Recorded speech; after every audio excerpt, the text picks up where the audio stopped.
કથા 5 આદર્શ દૂત. શ્રી હનુમાન. ઋષ્યમુખ પર્વત ઉપરથી આખો પ્રદેશ નજરે પડતો. ડુંગરની તળેટી પાસે ગાઢ જંગલ હતું. જંગલ સમાપ્ત થતાં જ પંપા સરોવર તરફ જવા એક રસ્તો હતો. એ રસ્તાની ચોકીદારી કરતી વાનર સેનાએ રોજ કરતા કંઈક અલગ ઘટના થતી જોઈ. તેઓએ વાનરરાજ સુગ્રીવનું ધ્યાન તે તરફ દોર્યું.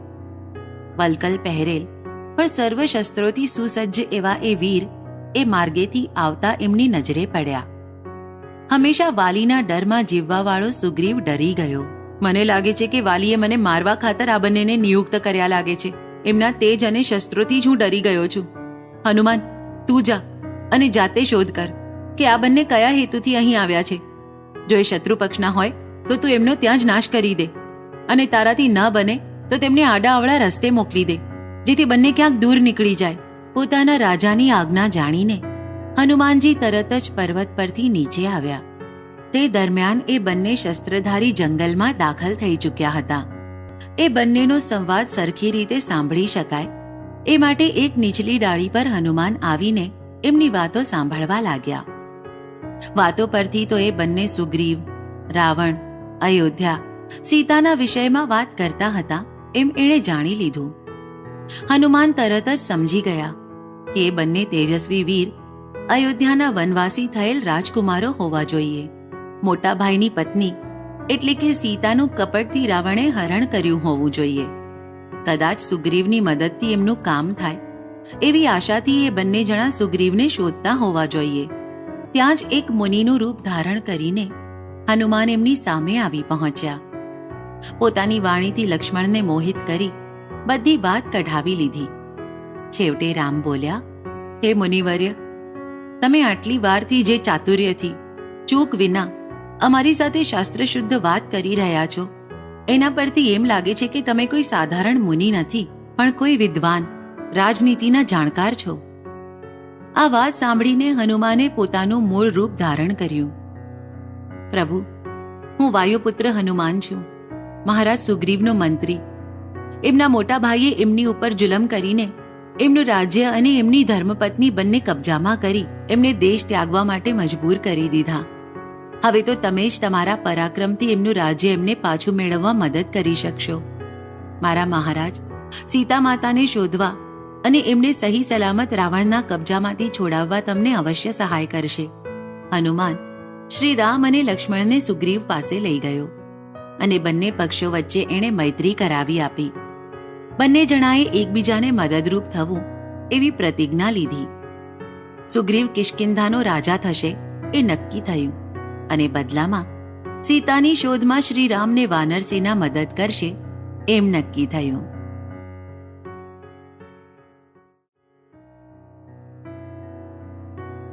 કથા 5 આદર્શ દૂત. લંકા દહન. ઇન્દ્રજીતે છોડેલા બ્રહ્માસ્ત્રનું માન રાખવા ખાતર હનુમાન જાજો પ્રતિકાર કર્યા વિના બંદીવાન થયા. એને ખાઈ જાઉં કે ગળી જાઉં એમ એમને થતું હતું. જાડા દોરડાઓથી બંદીવાન બનાવીને હનુમાનને રાવણ સમક્ષ રજૂ કરવામાં આવ્યા.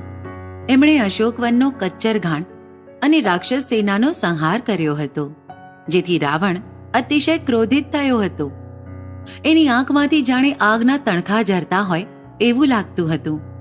પોતાના સૈનિકને હનુમાનની જડતી લેવા હુકમ કર્યો.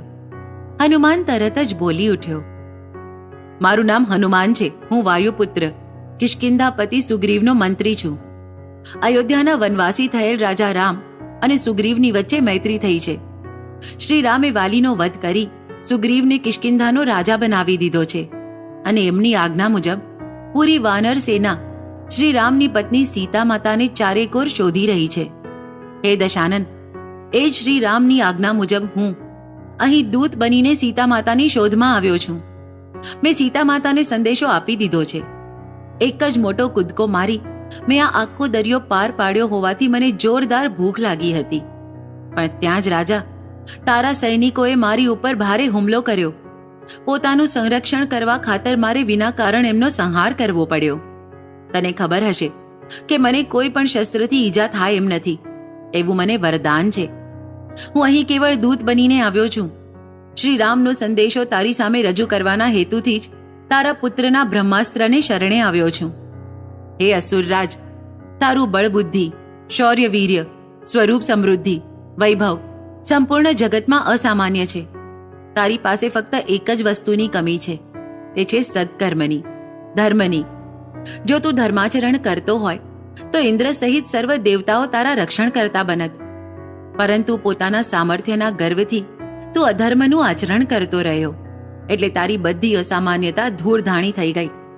તે અધર્મ આધારિત કપટનો આશરો લઈને જ્યારે શ્રી રામ કુટીરમાં નહોતા ત્યારે એક ડરપોક ચોરની જેમ સીતાનું હરણ કર્યું. આજ સુધી તે જે અધર્મ આચરણ કર્યું છે એમાં આ શિરમોર છે.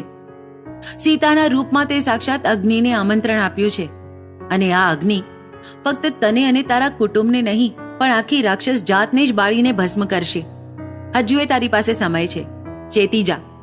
દેવી સીતા માતાને સન્માનથી શ્રી રામના હવાલે કરી દે. પોતાને અને તારી પ્રજાને બચાવી લે, નહીં તો શ્રી રામ પોતાના બાણથી તારો અને તારા આપ્તજનોનો સંહાર કરીને યમલોક પાઠવશે. તારા 10 મસ્તકને દડાની જેમ આકાશમાં ઉછાળશે.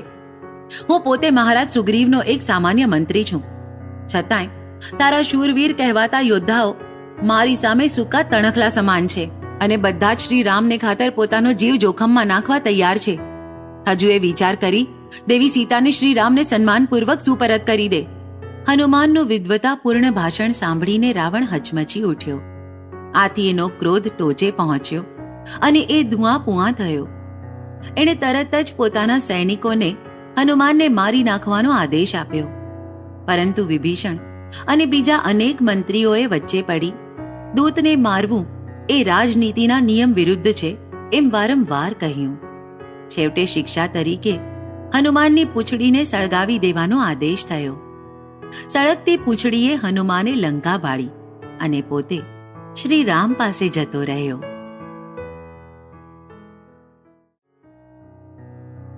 કથા 5. આદર્શ દૂત. હનુમાન. હનુમાન ભરત મિલન. રાવણનો વધ થયો. વિભીષણ લંકાનો રાજા થયો. વનવાસનો કાળ પૂરો થવા આવ્યો હતો. સીતા માતાની અગ્નિ પરીક્ષા થઈ. એમણે એમની પવિત્રતાનો પુરાવો બધાયને આપ્યો. ત્યારબાદ શ્રી રામ, લક્ષ્મણ, વિભીષણ અને સુગ્રીવ, હનુમાન એમના પ્રમુખ વાનરવીરોની સાથે પુષ્પક વિમાનમાં બેસીને અયોધ્યા તરફ જવા નીકળ્યા. અયોધ્યા આવે એની પહેલા જ દૂર શ્રી રામે પુષ્પક વિમાનને થોભાવી રાખ્યું. એમણે હનુમાનને પાસે બોલાવીને કહ્યું, હનુમાન, તે અનેક અશક્ય એવા મારા કામ પાર પાડ્યા છે. પછી તે શક્તિથી થાય એવા હોય કે યુક્તિથી, હંમેશા તારે લીધે મને સફળતા મળી છે. મને તારા પર પૂરેપૂરો વિશ્વાસ છે કે તું મારું હજુ એક કામ સારી રીતે પાર પાડીશ. માણસના વચન અને વદન પરથી તું એના અંતર્ભાવ જાણી શકે એમ છે.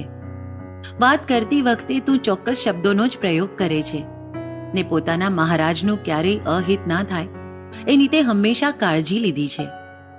તારામાં એ સર્વ ગુણ છે જે એક આદર્શ દૂતની પાસે હોવા જોઈએ. ભરત બધું જ ત્યાગીને નંદીગ્રામમાં રહે છે. એ અત્યંત ત્યાગી અને સંયમવાળો છે. ગયા 14 વર્ષોથી એ આ રાજ્ય ચલાવી રહ્યો છે. પણ માણસનું મન ક્યારે બદલાય એ કહી ના શકાય. તને જો એની નજરમાં એવો કોઈ બદલાયેલો ભાવ દેખાય તો મને તરત જ જણાવજે. પણ જો પહેલા જેવો જ શુદ્ધ સચોટ નિર્ણય હોય તો અમારા આગમનની વાત એને કહેજે. એક વૃદ્ધ માણસનું રૂપ લઈને હનુમાન નંદીગ્રામ પહોંચ્યો. ભરત પોતાની ઝૂંપડી આગળ એક અગ્નિકુંડની તૈયારી કરી રહ્યા હતા.